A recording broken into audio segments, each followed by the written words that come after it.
Hi, my name is Claudia Estrada and welcome to week 1 discussion board for MPA540 Human Resource Management. On today's agenda, I'll be talking about an introduction of myself, and then I will go into the types of reform and the 4 that I chose. So starting off with me, I am a mom of 2 kiddos, a boy and a girl. My son is 5 years old. My daughter's 3. We love to travel. Here are some of the pictures of places we're usually at: Knott's, Disneyland, soccer. 4th of July, we spent it at Knox. This past weekend, we stayed at the hotel. Lots of fun. But most of the time, most of my weekends are dedicated to them. My son did recently get diagnosed with autism at the end of last year, and we've been juggling that as well. He just started his therapy, so those are some of the things that take a lot of the time when I'm not at work. I do work full-time for Inland Regional Center as a case coordinator. I also graduated from CBU, and I was majored in criminal justice. I've been with my husband since I was about 18 years old. I'm about to be 30 now. But these are just some of the things some pictures I wanted to share, and some information about myself that I wanted to share, about who I am. Again, I'm a mom, I'm a wife, and I'm a daughter. I am an only child, so it's just me, myself, and I, and my parents. But see, these are some of the fun recent pictures for some of our fun adventures that we've recently had. And yeah, this is just I'm looking forward to getting to know everyone else in the course and continue my course. I am hoping to graduate by summer of next year, so I still have a little bit of time to go, but so far it's been really fun. It's been challenging. Most definitely has been very challenging out of all, just with this season of my life that I'm juggling, but nothing more, nothing less. It's been a great adventure so far.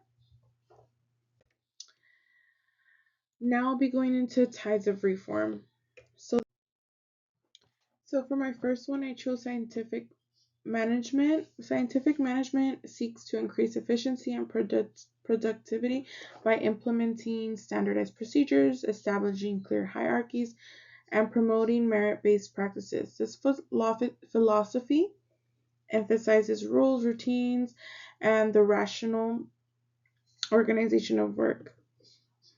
So, how this is applied in public HR. Within government agencies, this approach emphasizes the use of formal job descriptions, standardized hiring testing, and explicit promotion criteria to promote fairness and efficiency. An example that can be used is how the U.S. civil service system employs competitive examinations to hire government employees, reflecting scientific management principles by ensuring positions are filled on the basis of merit rather than custom. The next one I chose is war on waste. The war on waste philosophy seeks to eliminate inefficiency, waste, fraud, and abuse within government operations. It does prioritize accountability, cost reduction, and rigorous oversight. Human resource practices associated with the philosophy emphasize audits, performance evaluations, and regulations to prevent resource misuse. These measures may result in increased paperwork and reporting requirements. The Office of Inspector General within federal government agencies does conduct regular audits and investigations to ensure compliance with procedures and appropriate use of funds, and make sure that funds are used appropriately.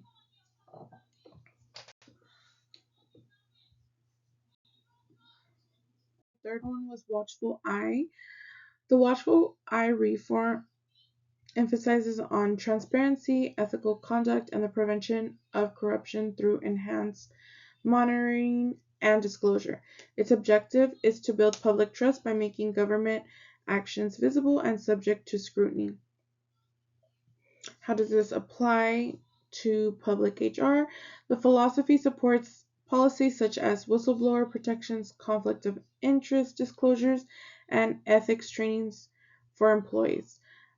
The requirement for public officials to file annual financial disclosure forms to prevent conflicts of interest amplifies the watchful eye philosophy in practice. The last one chosen was liberation management. Liberation management promotes flexibility, innovation, and empowerment by dismantling rigid hierarchies and encouraging creativity and responsiveness within government operations. How does this apply to public HR? Human resource practices under this philosophy, which may include decentralized decision-making, team-based work, and reduced administrative barriers, thereby granting managers and employees greater freedom. An example could be the adoption of results-only work environments in certain government agencies in which employees are evaluated on outcomes rather than processes, exemplifies liberation management principles. These four philosophies frequently coexist and may at times conflict within public sector human resources. Agencies must balance efficiency, accountability, transparency, and flexibility to serve the public effectively.